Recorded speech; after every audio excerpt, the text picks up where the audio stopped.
शिष्य के सामने लोग कह रहे थे उसके गुरु की बुराई। संत ने शिष्य को समझाया हमें नकारात्मक बातों से दूर रहना चाहिए। कई लोग हमारे पक्ष में होते हैं तो कुछ लोग हमारे विपक्ष में भी होते हैं। जो लोग विपक्ष में होते हैं वो लगातार हमारी बुराई करते हैं।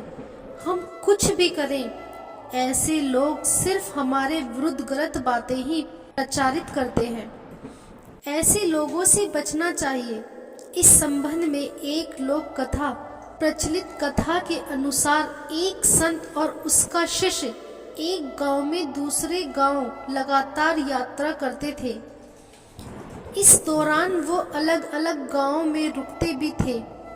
संत बहुत विद्वान थे। उनके प्रवचन सुनने के लिए काफी लोग पहुंचते थे। एक गांव में संत अपने उपदेशों की वजह से काफी प्रसिद्ध हो गए। उनके दर्शन करने के लिए दूर दूर से लोग आने लगे। यह देखकर उसी गांव का एक अन्य पुजारी परेशान हो गया। उसे लगने लगा कि इस संत की वजह से मेरे भक्त कम हो जाएंगे। असुरक्षा की भावना की वजह से पुजारी ने संत का दुष्प्रचार करना शुरू कर दिया। वह गांव के लोगों के सामने उस संत की बुराई करने लगा। धीरे धीरे गांव के काफी लोग संत के लिए बुरी बातें करने लगे।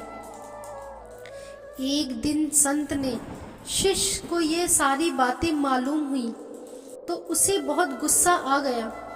वह तुरंत ही अपने गुरु के पास पहुंचा और पूरी बात बताई।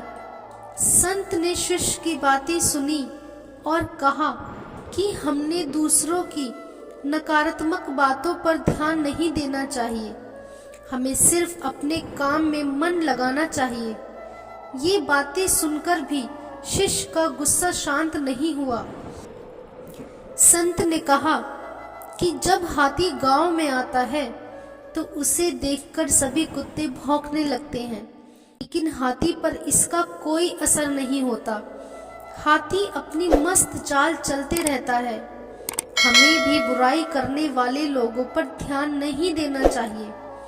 हमें सिर्फ अपना काम ईमानदारी से करना चाहिए और अपने लक्ष्य की ओर बढ़ते रहना चाहिए।